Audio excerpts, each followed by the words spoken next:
Hello, this is Thomas Allenberg talking to you again from Honolulu, Hawaii. It is February 21st, and it's obvious from the election results, especially in the Democratic primaries, that there is an upsurge of excitement and a return to hopefulness that we have what it takes to get ourselves, our country, our society out of the mess that our ignorant leaders have perpetrated upon us all, and move in the right direction, the direction of true life for all, equal life for all, liberty, equal liberty for all, and pursuit of happiness, the right of each individual American and citizen of the world and citizen of the cosmos to pursue happiness,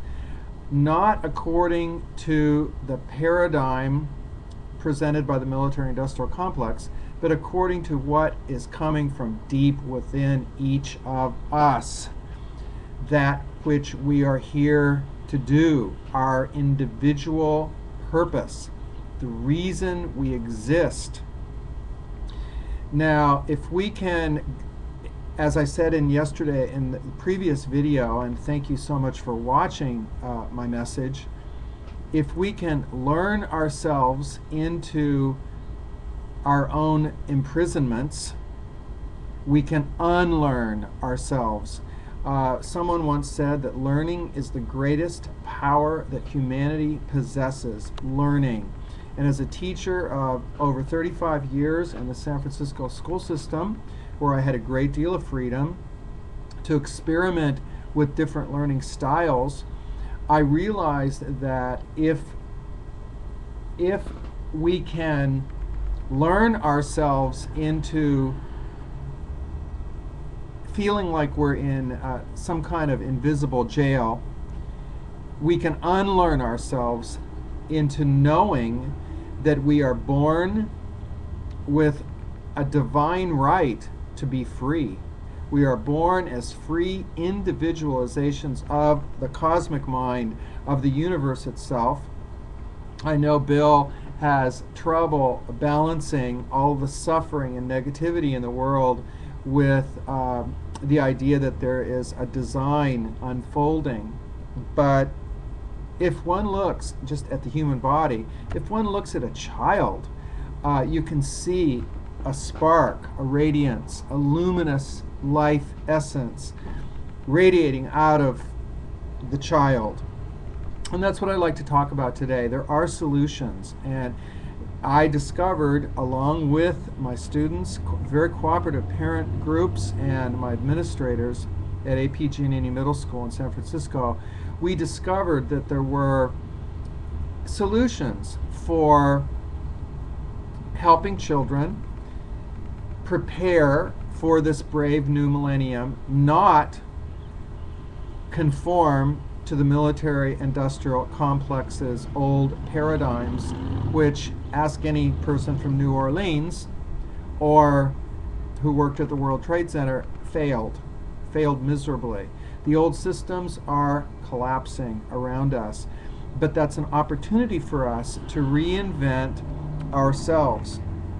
I discovered in teaching that children, and I'm sure you remember this, honestly, are born with a sense of knowing they're here to enjoy life.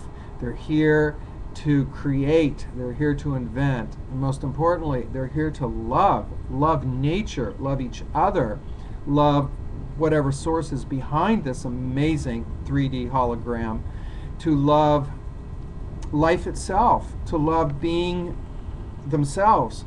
Children know this.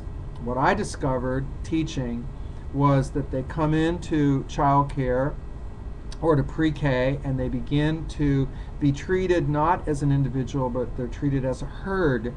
They're treated as a lemming, and because they're treated this way for 12 long years, all of us, because we were treated that way, we were victims, in a sense, of false learning. We were taught what we were not.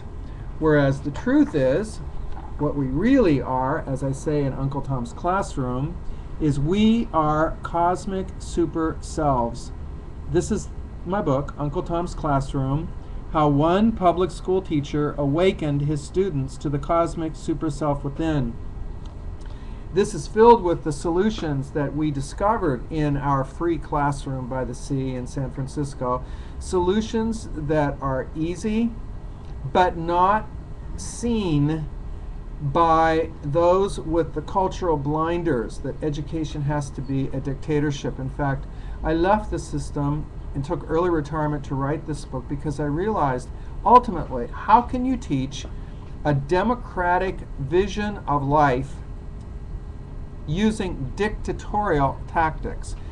How can you do that? You can't.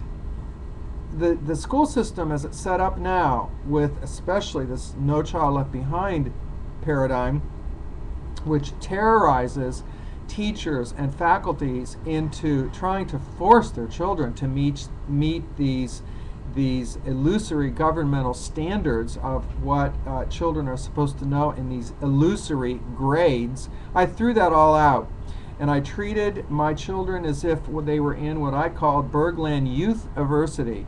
I gave them back their freedom, and because they had their freedom, their educational and personal lives soared.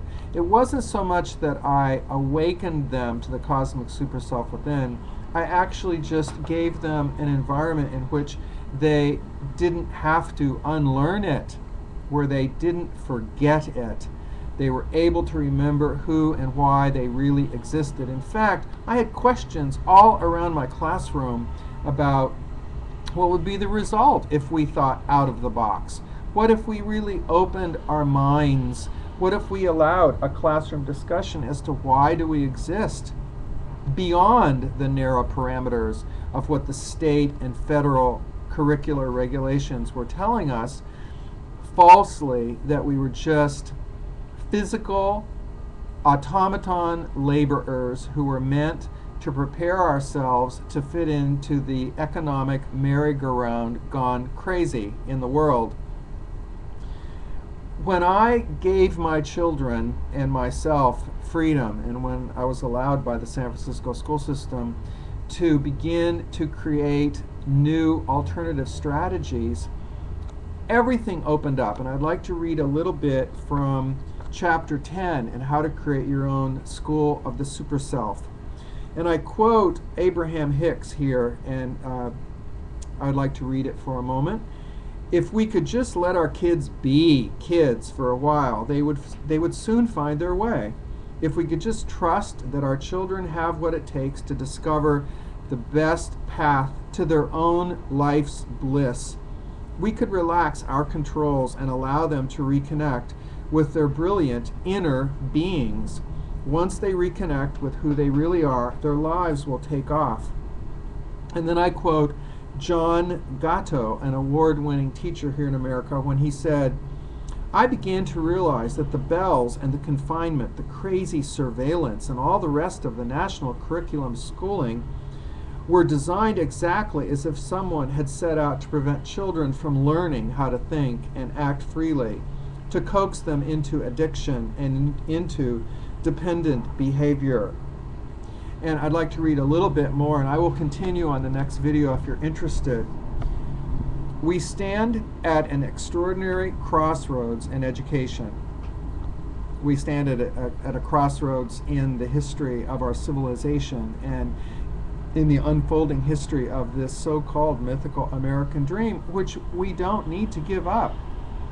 The basic ideas of the American dream of life, liberty, equality, and the pursuit of individual happiness in a society, in a geographical location where we really are free to manifest our inborn talents. This is something that is worth fighting for. So I can see I only have 20 seconds left in this video, but if you're interested in hearing about how you can begin to free yourselves and your children from the brainwashing and programming of the economic matrix, continue on the next video, and I will say a happy aloha to you. Aloha from Hawaii.